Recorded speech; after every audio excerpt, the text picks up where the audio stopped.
Be not afraid.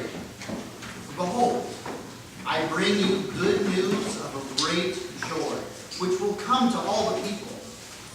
For to you is born this day in the city of David a Savior, who is Christ the Lord. Oh, there's no place like home for the holidays, 'cause no matter how far away you roam, if you want to be happy in a million ways, for the holidays you can be home, sweet home. And for a song that features a man driving from Tennessee to Pennsylvania just to have homemade pumpkin pie, there is actually deep and profound truth to this song. Yes, it seeks to rhyme Pacific with traffic that is terrific. But still, it reminds us that during the holiday season, during the time that's filled with lights, filled with trees and presents and gifts, filled with cheer and I hope joy, there's no place like home. There's just nothing like it. Kith, kin, hearth, home. And it is, in essence, the purpose behind Christmas itself. For in the miracle of the Incarnation, Emmanuel, God with us, God finds his dwelling, his home, here with us. Not from a distance, not far away, but right here in our lives, in our flesh, in our issues, in our struggles, in our suffering, in our hope, our home. The birth of Jesus. Divinity and humanity, they meet. Heaven and earth. Touch.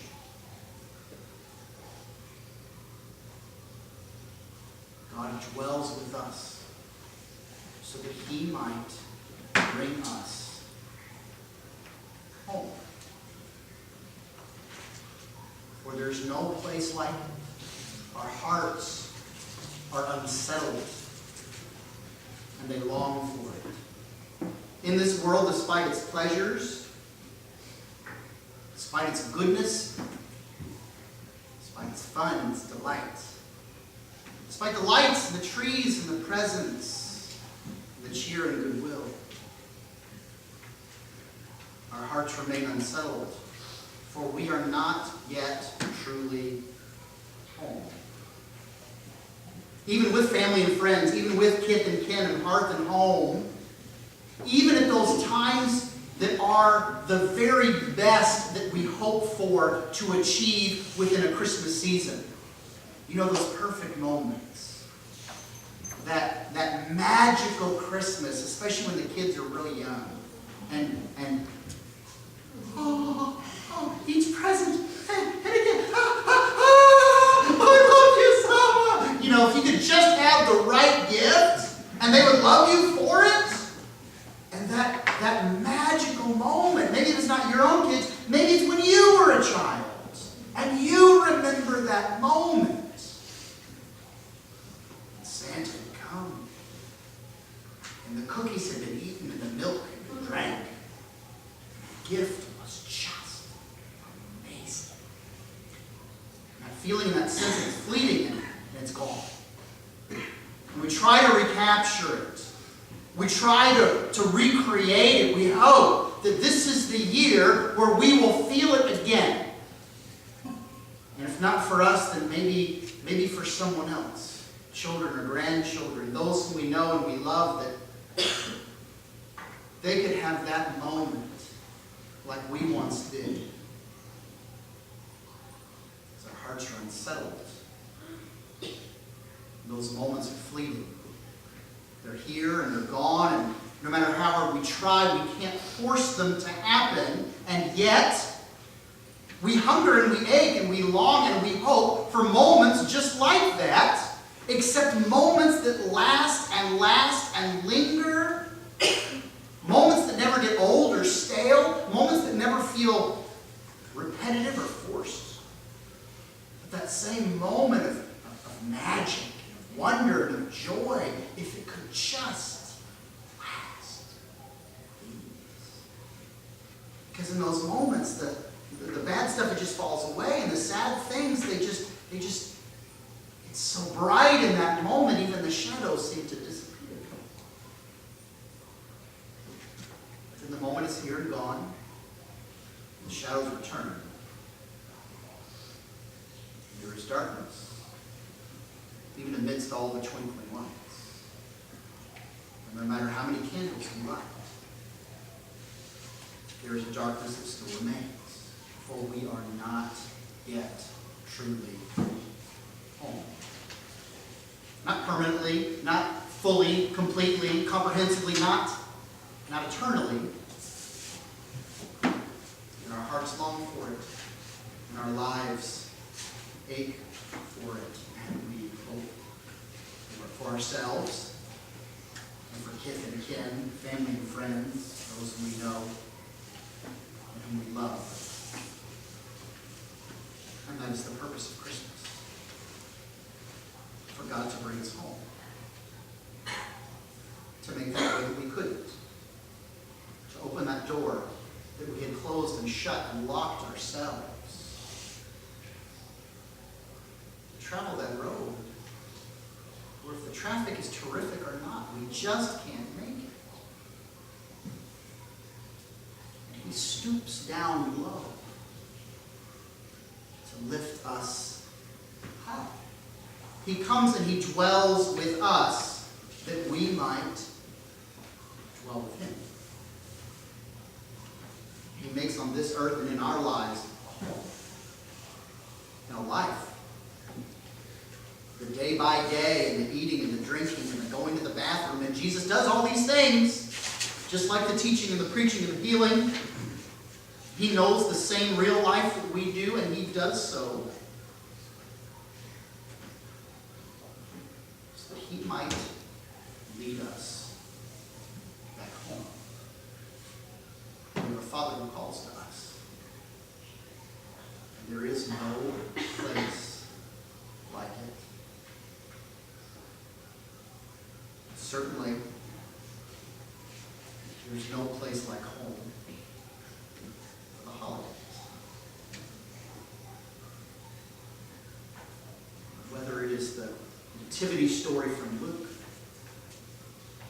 or seeking to capture that perfect moment around a tree, this is where our hearts pull us. For this is where the love of God reaches out to us. To bring us home.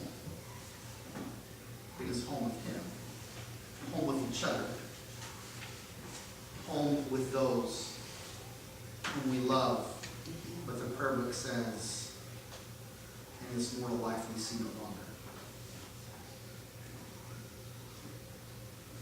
2 years ago exactly, 10 minutes before this same service started, that I received the call that my dad had finally died.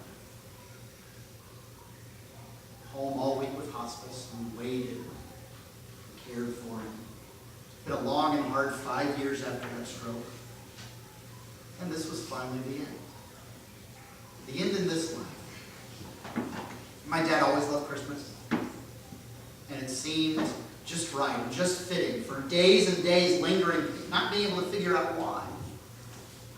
And finally needed to come back home so that I could do this service, doing the earlier service. And then, as I'm getting dressed, my phone rings, and I know. come out here. I apologize a lot. For those of you who are here, I don't really remember the service very well. I just remember thinking, I don't want to ruin anyone else's Christmas. I remember talking about joy. That joy wasn't just happiness. Hey, things are great. This is neat. But that joy was that deep and abiding trust in the promises of God. That we were connected to Him and to each other, and not even death stops that. And that joy is something strong. And that joy is something that fills us. And that joy is something that, whether we're happy or sad, or our circumstances are good or bad, carries us through day by day, because that joy is found not in our circumstances, but in the promise of God that He will bring us home. He brought my dad home. Grateful. Sad. Grateful. This is the hope of the Christian. This is the gift of Christmas. That this is the way home. Not through might and power. Not through a sword and an army. Not through being fantastic or awesome. Through love. Grace. Through God humbles Himself that we might be exalted. Who makes a home with us. Down in our mess. So that we might have a home with Him. We've got a young man here tonight. And through the waters of baptism, God is going to call this young man and name him as His son. Draw him into His family. Open that door. Show him the way home. That you die as your old self in the waters of baptism. You wouldn't think there's enough water in that little thing to drown you. Yourself and your old life and your sinful way. It drowns and it dies. And the promise of God says we are reborn by water and the Spirit. It's a little bit like heaven on earth. Touching. Divinity and humanity coming together. So that what we couldn't do, God does on our behalf. He stoops down low to lift us high. And what starts here is finished in our mortal lives, whether sooner or much later. When we are finally and eternally and completely and fully brought home. There's no place like it. There's no place like home for the holidays. Because no matter how far away you roam, no matter how much you stray, no matter how long it's been, no matter how hard you feel, no matter how sad your heart, if you want to be happy in a million ways, for the holidays, you can't beat home sweet home. And in this happiness, you will find joy. We might stand strong on when our circumstances are up and they're down. But the sweetness of home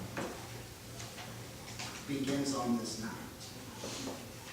Begins with this holy birth and this miraculous gift. But what starts in the water only begins again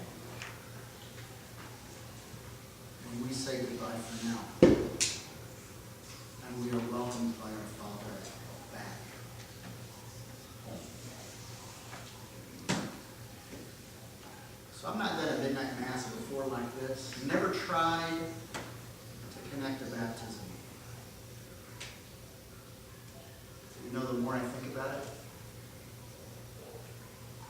think this works just fine.